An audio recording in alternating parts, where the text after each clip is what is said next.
What's up, everybody? This is Colin from Holistic Heritage Homestead. Outside, beautiful fall day, so we're taking advantage of some of our last chances to get outside and kind of wrap things up, do our last harvesting and do our preparation for next year. And today I'm going to be talking to you about some sweet potatoes. And this is our first time trying sweet potatoes, so we're going to show you, like we said, the good, the bad. We're going to learn as we go, as we grow. So we want you folks to be in real time a part of the experience with us. So we wanted to experiment and see how it did here in the Ozarks and whether or not we would get the season, the timing right. And right now I think it's on the early end of the season. I could probably let this go a little bit further, but I'm thinking about pulling some out, seeing how it's doing. If they look like there's any size to these, if they grew at all. It's a mystery, we're about to find out. If they grew at all and there's any size to them, I'm probably going to start to pull them, because potatoes in general, they're the nightshade family. It's a little different than sweet potatoes. Potatoes grow sideways. Sweet potatoes tend to grow a little more downward, right? And you don't have to mound these as much. They're a little more vine-like. With sweet potatoes in particular, you can harvest in succession. With all potatoes, you can harvest in succession. So I could pull some out now and then simply pull them out as I need them. There's a lot of stuff out there that talks about when to pull them. Do you have to wait till they go to the flower? Do you have to wait till they, like a regular potato, like maybe a russet or a Yukon, so they turn yellow and brown and they die off? You don't have to. As long as you pull them before the frost, you're good. And they could look, I mean, these are pretty much green. They still get a lot of green on them. They're still healthy. So we might pull these out and actually see that we could push the limit a little bit further. And we're worried about the temperature change. That's the most important thing, because we want to beat the frost. A light frost, they might be able to handle that, but a heavy frost, they're not going to be able to handle that very well. So if you pull a sweet potato, you should cure them. Sweet potatoes, right? Sweet. If you want them to be sweet and taste sweet, you have to cure them at least 2 weeks, about 80, 85 degrees, humid situation. We're gonna do a video on how to cure them in the future. I think that'd be a great video for you folks, but you have to cure these. So I have to think 2 weeks ahead. If I want sweet potatoes, I have to pull them 2 weeks before I'm gonna have a chance to dig in, right? So if you notice behind me, like I had mentioned in my Let It Grow, Let It Grow, Let It Grow video, awesome video, check it out, and how you can heal a property. These grow bags are in the middle of one corner of our property here, and by letting this grow wild, there's less predator and pest pressure. There's less stuff attacking these. I mean, these are just right out in the middle of the field, and anything can come in and go wild, because most sweet potato vines, obviously you want to do your research and check, but most of these things, the leaves and the stems, as long as they're green, are actually edible. It's very popular in, I believe, African cuisine and South Asian and Southeast Asian cuisine. Stir fries and soups, they're delicious, they're very healthy. So what we do today, if we do get some stuff to pull out, these are excellent food for your animals. And at the very least, bedding, right? And after that, if it's not even good bedding, if it wasn't edible, this always gets composted. Everything gets composted as long as there's no toxins or poisons, right? So I think we should just dig in. Let's see if we have anything, folks. And if we've got something, we'll probably pull a good 25 to 30% of this today. But I want to show you something really cool, actually, before I dig in. Is look at this random little thing right here, this hardware cloth. We have a bunch of strawberries, a bunch of different places on the property, but here's one place, and I noticed the leaf cutters and certain animals like to really just get into these. So this is just some small gauge hardware cloth that we use, some zip ties, which are a homesteader's best friend.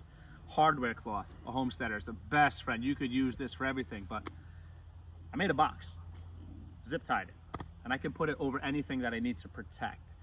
Now strawberries, obviously, no birds coming through here. Right, this is great. This is another tip. I'm gonna do a video on how you can do this and how you can protect certain things, because I actually had some flowers popping up on a couple of these, and we might get some late October or maybe even early November strawberries out of this too. So let's dig in. Let's see if we have anything. We got some different ones. We have some garnet. We have some purple stokes. We have some jewel. We have a few different potatoes growing here. Let's see if there's anything under this soil. And you could use I like to use my hands and just get right into it, folks. So you don't have to dig down too far, but the most important thing to think about when you're harvesting potatoes and stuff is you don't want to damage it.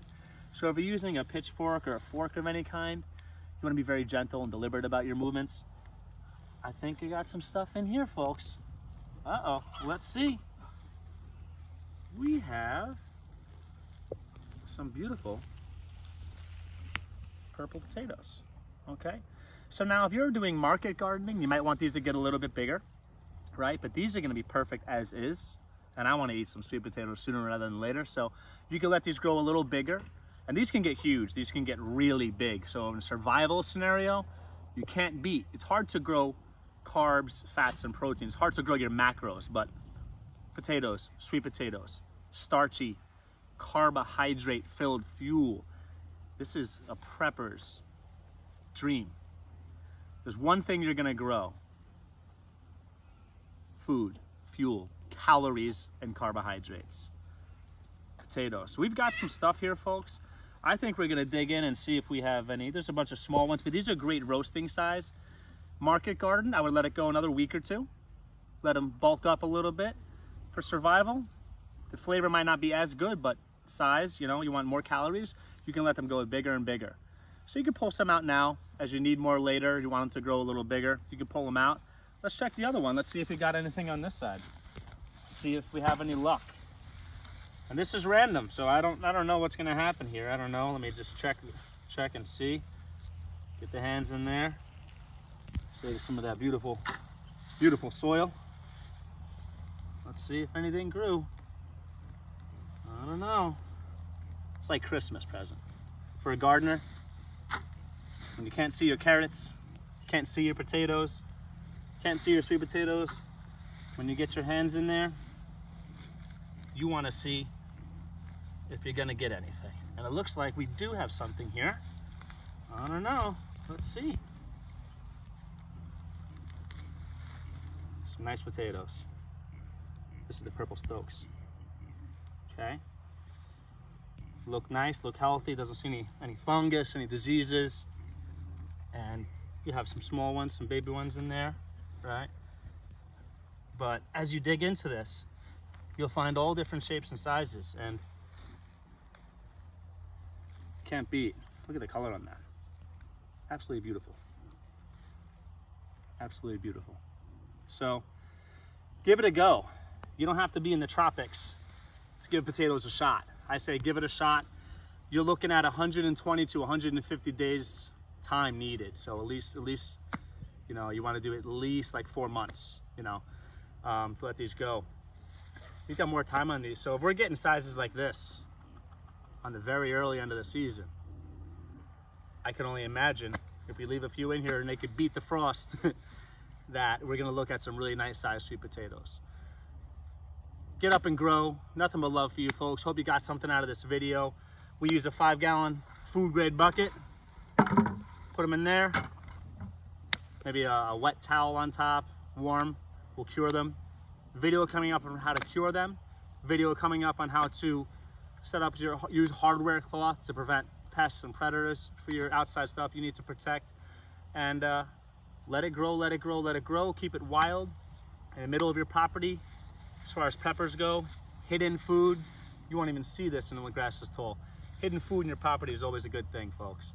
And they've started going to flower in different places. They don't even need to go to the flower to produce. So hope you got some value. Comment, like, subscribe, share with your friends. Take care.